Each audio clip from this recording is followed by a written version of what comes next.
Well, you're talking about Hit 'Em Up. I remember one day you pointed out to me that you were the last surviving person on that song.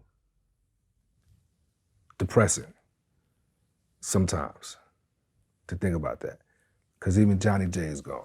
Yeah, even the producer. Yeah.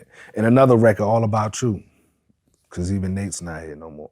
You know what I mean? Snoop is still here at the end, but most of the people on that song was gone too. Except for Snoop. Except for Snoop.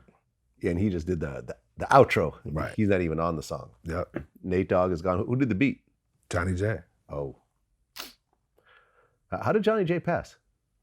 They say he died in jail. It was, came out that he committed suicide, you know, but I think he fell off one of the tiers, jumped off, fell off. I'm not sure.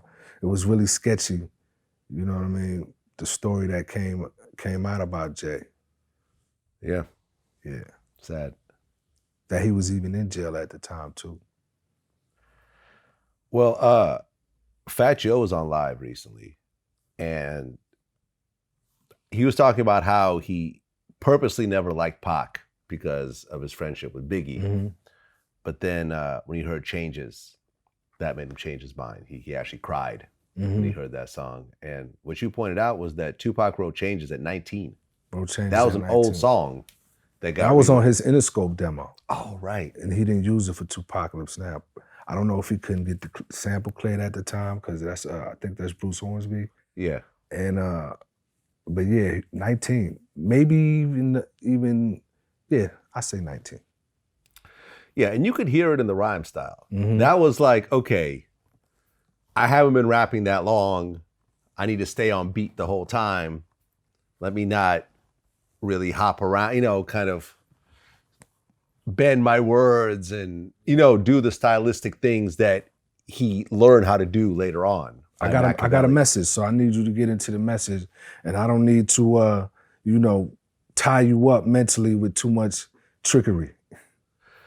Yeah, I'll be honest. When Tupac first came out with Tupacalypse Now, I didn't really see the vision of it.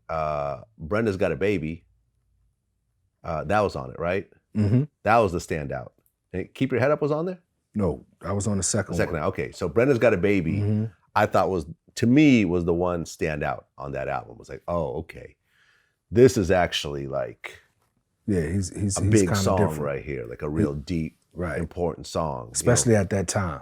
Yeah, Trap came out and I'm like, this is cool. Mm-hmm. You know, you had Shock G in the video. That was kind of like the hook in a way, but it wasn't, I think, until the second album that he really, all right, got He found a formula. Yeah.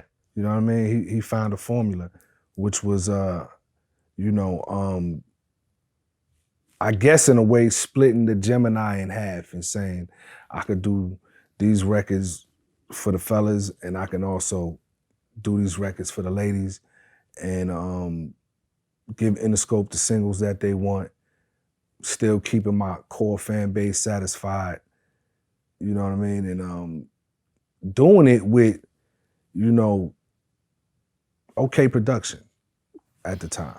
You know what I mean? He didn't get the best beats at that point. Nah. Shock G definitely gave him a gem with I Get Around. You know what I mean? DJ Darryl gave him a gem with Keep Your Head Up.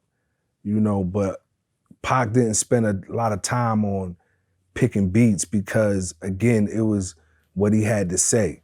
And the beat was just a backdrop for the message that for him was most important.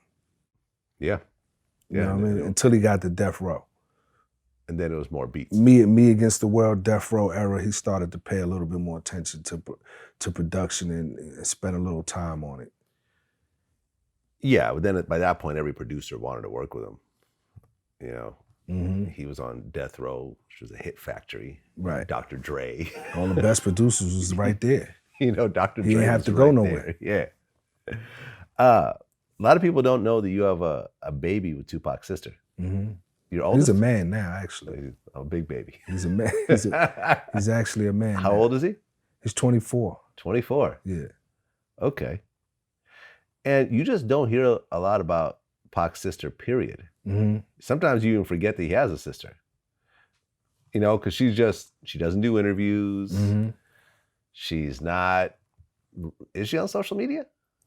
I'm not sure. I believe here and there. But not prominent on social media. Nah, if you know, if she has something to I guess promote as far as the foundation, Yeah. she'll do something like that. But she's not thirsty. She's not looking for any limelight or anything like that. How did she take the death of her mother? You know, one of the last things I said to her was, I hope I'm as strong as she is right now when my mother eventually goes, you know what I mean? Because that's tough, you know what I mean? They had a very close relationship, and I'm sure it's still not easy, but, you know, she's strong.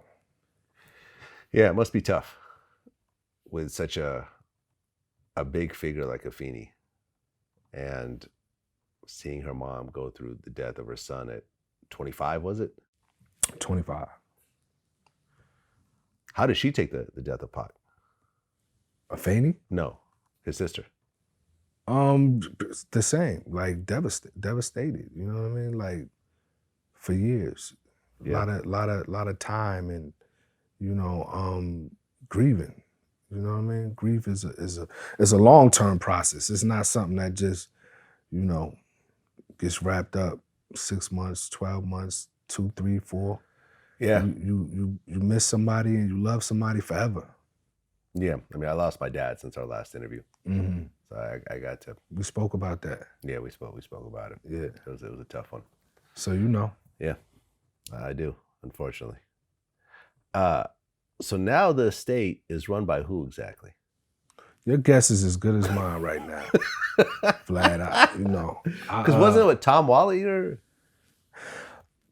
I know he definitely, you know, had something to do or still has something to do, but I'm really not sure. You know, I really that part of Tupac's life has been out of my control, was never really in my control.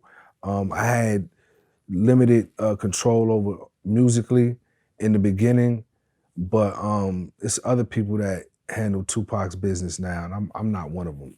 And for my own peace of mind and sanity, it's best that way. You know what I mean? Because I was getting very, you know, I think I was getting too caught up in his shit instead of focusing on my shit for a long time.